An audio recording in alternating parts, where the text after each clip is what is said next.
One of the traditions in our community is to march every year during the summer, usually in June and July, to commemorate the Stonewall Rebellion of 40 years ago. Here in Palm Springs, that work has been done by the Pride Committee, and it was the Pride Committee that was one of the first organizations in San Diego to understand what Doug Manchester had done, to raise the alarm, to alert people, to encourage visitors not to stay at this hotel. I'm so grateful for their support, and I want to introduce now Ron deHarte from the San Diego Pride Committee. He's a good friend, a great leader. The day is so warm, I know how Cleve could confuse San Diego with Palm Springs, but it's all right, Cleve, we'll forgive you. Today, there's 2,500 people standing tall up in these marbled Manchester towers.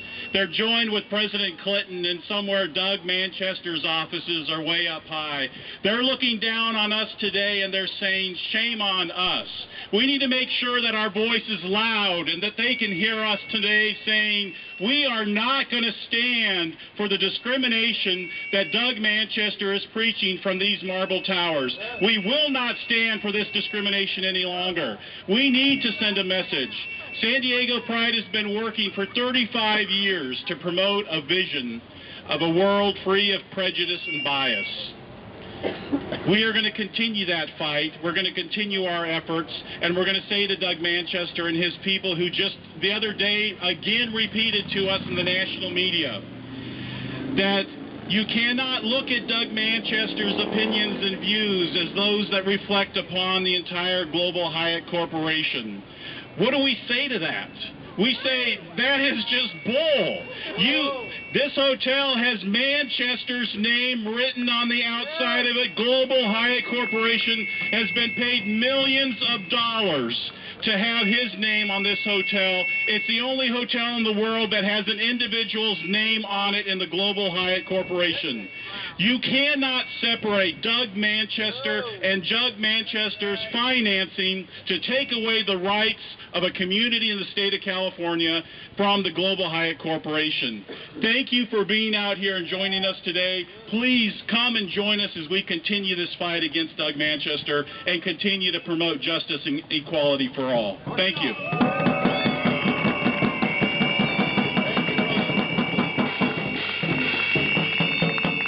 Yes, I know I'm in San Diego, not Palm Springs.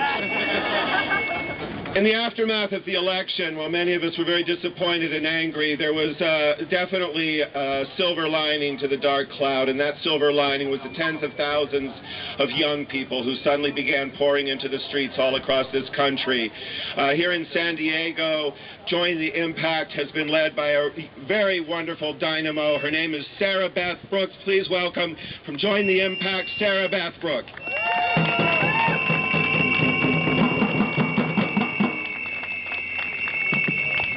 I've had to learn how to speak on a microphone. It's been quite an experience, you know. I did not get involved before Prop 8 passed here in this state. It passed in every single county I've ever lived in California, and as I watched the numbers roll in, I got more and more depressed, and I thought, I need to do something. I need to get something done. And we need to tell people that this is not right in my state, in my city.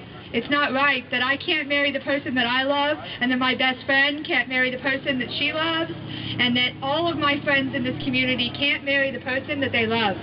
And that's what this is about, this marriage equality struggle, at its very core. It's love. That's it. That's the silver bullet right there. So I want to talk to you a little bit about how I got involved. I got involved because I signed up on a website. Sometimes, Cleve, you can change the world by clicking a mouse. And I got involved by clicking on a website called Join the Impact, which was 20 hours old at that point. And I got involved, and I helped organize the march we had on 11/15, along with the San Diego Equality Campaign, which is the group that has formed, one of the groups that has formed to promote direct action for equal rights. Direct action is exactly what you are involved in right now. It's showing up It's telling your friends. It's getting on your phone right now and text messaging people and letting them know that we're out here and why we're out here. Direct action is holding candlelight vigils. Direct action is marching in the streets. And direct action is talking to the people around you. Walking up to someone and saying, hello, I'm bisexual. Did you know that Prop 8 really hurt me? Hi, my best friend is gay. My daughter is a lesbian. My son, my father, my neighbor, the guy who babysits my dogs. But I love him, and I want him to be able to love the person that he loves and marry the person that he loves. And so, after 11:15, I got a phone call from, I don't even remember who it was now, but somebody with Unite here. And they said, you know, we're going to, was it you, pal? I got a phone call from somebody from Unite here, and they said, you know, we've been having this boycott at the Manchester Grand Hyatt.